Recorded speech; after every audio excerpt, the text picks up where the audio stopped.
प्रिय विद्यार्थियों, बीए तृतीय वर्ष के पाठ्यक्रम में उपाध्याय सिंह हरिओद पे के कर्तृत्व और व्यक्तित्व पे पूर्व के वीडियो में हमने चर्चा की और पाठ्यक्रम में संकलित उनका महाकाव्य प्रिय प्रवास जोड़ा गया है। आज हम प्रिय प्रवास की चर्चा करेंगे। प्रिय प्रवास और वैदेही वनवास उनके दो काव्य ग्रंथ हैं जिनको महाकाव्य की श्रेणी में माना गया है। प्रिय प्रवास खड़ी बोली हिंदी का प्रथम महाकाव्य है जो संस्कृत के वर्णवर्तों के ऊपर लिखा गया है।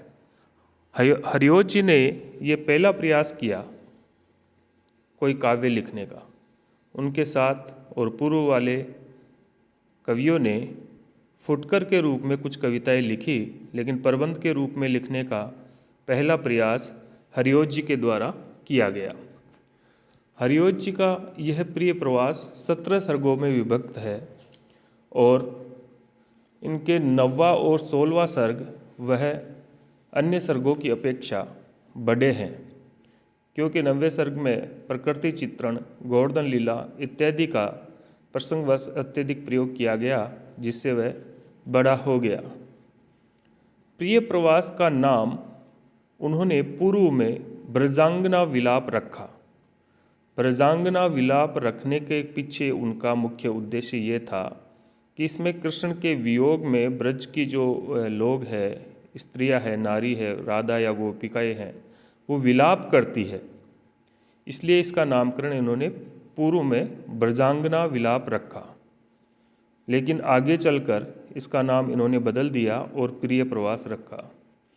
ब्रजांगना विलाप और प्रिय प्रवास के कथानक से हम ये तो निश्चित हो जाते हैं कि इसमें वियोग श्रृंगार का वर्णन अत्यधिक हुआ है, अर्थात विलाप हुआ है, विप्रलभ श्रृंगार रस में लिखा गया काव्य है। इसलिए इसको पूर्व में ब्रजांगना विलाप इन्होंने कहा। ये क्यों लिखा गया? इनके मन में ऐसे कौन से उद्देश्य छिपे हुए थे जिसको लेकर यह काव्य हो पाया? क्योंकि द्विवेदी युग की जो प्रमुख प्रवृत्तियां हैं उसके अनुसार तत्कालीन समाज को देखते हुए, तत्कालीन परिस्थितियों को देखते हुए, राजनीतिक हालात को देखते हुए या समाज सुधारक, राष्ट्र प्रेम इत्यादि की भावनाओं को देखते हुए इन्होंने यह काव्य सृजन किया। उनके मन में कुछ प्रश्न हरिओद जी को उद्वेलित कर रहे थे। जैसे पहला प्रश्न है कि मानव कैसे उन्नत एवं उत्कृष्ट हो। ये पहला प्रश्न हरिओद जी के मन को विचलित कर रहा था कि मानव किस प्रकार उन्नत और उत्कृष्ट हो। आधुनिक मानव कैसे अपने कर्तव्य की ओर अग्रसर हो। दूसरा क्वेश्चन। तीसरा, मानव मात्र के हृदय में कैसे मानवता का संचार हो। चौथा, सभी व्यक्ति कैसे प्राणी मात्र के प्रति स्नेह सौहार्द रखते हुए जीवन यापन करे और कैसे संपूर्ण मानव के मन में विश्व प्रेम जागृत हो। ये महत्वपूर्ण 5 प्रश्न हरिओद जी के मन को उद्वेलित कर रहे थे। इन्हीं प्रश्नों का समाधान करने के लिए कवि को ब्रजांगना विलाप अर्थात प्रिय प्रवास लिखने के लिए बाध्य होना पड़ा। अतः प्रिय प्रवास एक महान उद्देश्य एवं महत प्रेरणा से ओतप्रोत है। उसी उद्देश्य के अनुकूल इसमें चरित्रों का विकास हुआ है तथा नवदा भक्ति का निरूपण हुआ है, जिसमें मानव को सर्वोपरि मानकर उसी की सेवा अर्चना को भगवान की सेवा अर्चना बताया है। इसलिए इसमें सर्वाधिक लोकहित एवं विश्व प्रेम का निरूपण हुआ है और इसी कारण कवि ने लोकहित एवं मानव प्रेम को धर्म, अर्थ और काम और मोक्ष का प्रदाता बताया है। यह श्रगबद्ध व्रत महाकाव्य है। इसमें हम देखते हैं कि इसको मुख्य बिंदु क्या है, इसकी कथानक क्या है। कथानक को देखें तो प्रिय प्रवास में श्री कृष्ण के मथुरा गमन का उल्लेख है, परंतु उनके जाते ही ब्रज में विरह व्यतीत गोप और गोपीजन श्री कृष्ण का गुणगान करते हुए उनके जीवन से संबंधित कितनी ही घटनाओं का वर्णन कथा के रूप में करते हैं।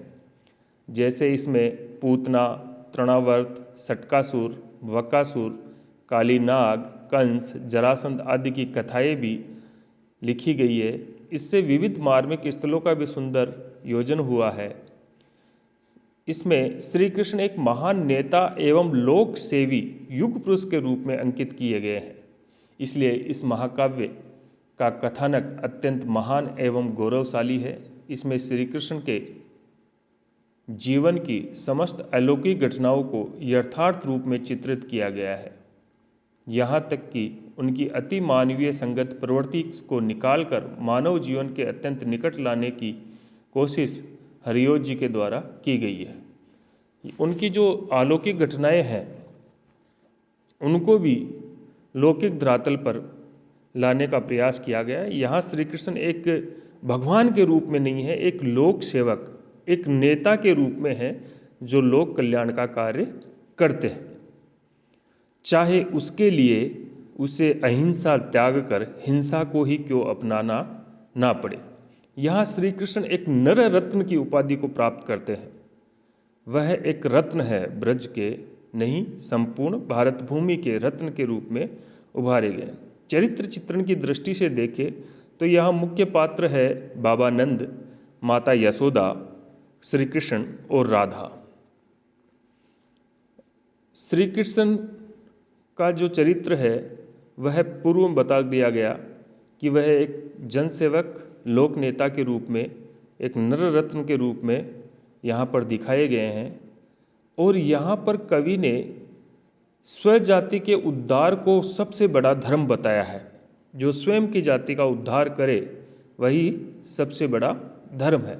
श्री कृष्ण इन समस्त बातों को ध्यान में रखते हुए एक पात्र के रूप में, एक लोक नेता के रूप में, एक जननायक के रूप में उभर कर सामने आते हैं और लोगों की रक्षा करने के लिए चाहे उन्हें हिंसा का ही प्रयोग क्यों ना करना पड़े, जिसमें हम प्रमुख रूप से देखते हैं कि सक्टासुर वध है, बकासुर वध है, अतासुर है, व्योमासुर आदि का वध करते हुए ब्रजवासियों को आपत्तियों से बचाते हैं। इसलिए श्री कृष्ण एक महान लोक नेता, लोक नायक, जन नायक के रूप में हमारे सामने आते हैं। राधा की बात करें तो हम राधा का यहाँ पे एक अलग रूप हमें देखने को मिलता है, क्योंकि राधा को पूर्व में हमने राधा किस किस प्रकार से देखी। तो सबसे पहले हम राधा की बात करते हैं तो राधा का उल्लेख हम कर्मिक विकास के रूप में देखें तो मध्य एशिया से चलकर आए आभीरों की एक प्रेम देवी के रूप में हम राधा को प्राप्त करते हैं। मैं पूर्व में पिछली घटनाओं में ले जा रहा हूँ कि राधा का कैसा कैसा रूप हमने देखा और यहाँ आधुनिक काल के द्विवेदी युग में हमारे हरिओत जी ने राधा को किस रूप में हमारे सामने अंकित किया। तो पूर्व में हमें मध्य एशिया से चलकर आए आभीरों की प्रेम देवी के रूप में हम राधा का उल्लेख पाते हैं। उसके बाद में द्रविड़ जाति की उपास्य देवी के रूप में हम राधा को प्राप्त करते हैं, जिसका वेदों में भी उल्लेख है। और कुछ लोग मानते हैं कि ये कोई पात्र नहीं है, ये कवि की कल्पना है और एक पात्र के रूप में हमें अनवरत उसका प्रयोग होता गया कृष्ण की प्रेमनी बनकर, कि कवि की कल्पना है और राधा नाम का ऐसा कोई पात्र इतिहास में नहीं रहा। लेकिन 9वीं शताब्दी में पहली बार आचार्य आनंद वर्धन के धवन्यालोक में राधा शब्द का प्रयोग हमें विधिवत रूप से देखने को मिलता है। 9वीं शताब्दी में हम राधा के कर्मिक विकास की बात कर रहे हैं। 9वीं शताब्दी में पहली बार आनंद वर्धन के धवन्यालोक में हमें राधा का नामोल्लेख प्राप्त होता है। उसके बाद हम गाथा सप्तशती, पंचतंत्र आदि में भी राधा का जिक्र हमें देखने को मिलता है। उसके बाद में परंतु विधिवत रूप से काव्य के रूप में देखें तो गीतकार जयदेव की गीत गोविंद में सबसे पहले अपने दिव्य सौंदर्य के साथ कृष्ण की उत्कृष्ट प्रेमिका एवं वियोग विदुरा नायिका के रूप में राधा को अंकित किया गया है।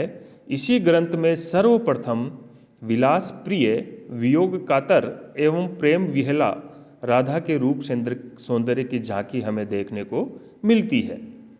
तदंतर चंडीदास की राधा। चंडीदास की राधा जो है वह परकीया नायिका के रूप में सामने आती है। वह श्री कृष्ण के साथ एकांत वन में विहार करती है, संकेत स्थल पर उत्सुक होकर मिलने के लिए पहुंचती है, अभिसार के लिए लुक छिप कर जाती है, कृष्ण से रूठ कर मान करती है। ऐसी थी चंडीदास की राधा। फिर आदिकाल में देखें, हिंदी साहित्य के आदिकाल में, संधि युग में, तो हमें विद्यापति की राधा। विद्यापति की राधा श्री कृष्ण की अनन्य प्रेमिका है। वियोगजन्य पीड़ा को वह कठिनाई के साथ सहन करती है। विरह वेदना की अपेक्षा काम पीड़ा अधिक है। पहले जब वह उसके साथ रमण किया करती थी, एक जगह उल्लेख है, विद्यापति ने उल्लेख किया है राधा का, कि पहले जब वह उसके साथ विहार किया करती थी, रमण किया करती थी, तब वह निरी अबोध बालिका थी। अब उसके यौवन का भी पूर्ण विकास हो गया है, परंतु ऐसे अवसर पर उसके प्राण प्रिय श्री कृष्ण उसके समीप नहीं है। पहले जिन फलों को श्री कृष्ण कच्चा देख कर गए थे, अब वे पूर्णतः पक चुके हैं और आंचल में भी नहीं समाते हैं। अर्थात यहाँ विद्यापति के यहाँ जो राधा का वर्णन किया गया है वो यौवनातुर है, वह अपरूप का वर्णन किया गया है, वह अति श्रृंगार का वर्णन किया गया है।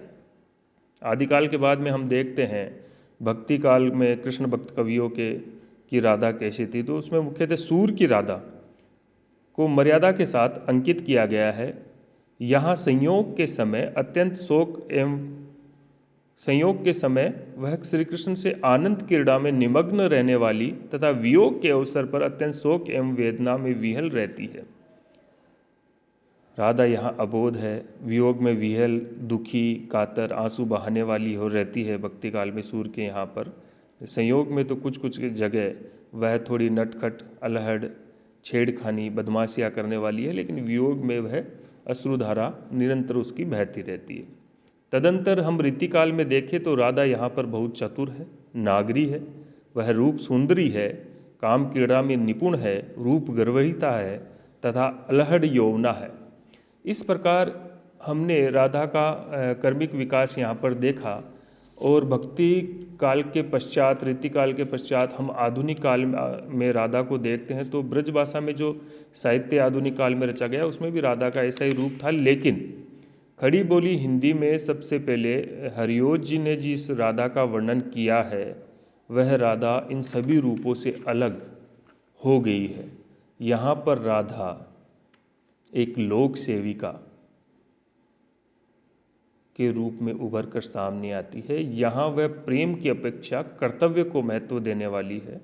वह वियोग में दुखी अवश्य होती है, लेकिन श्री कृष्ण के कर्तव्य पथ से उसको विमुख नहीं होने देती, उसके बराबर सहचरी बनती है।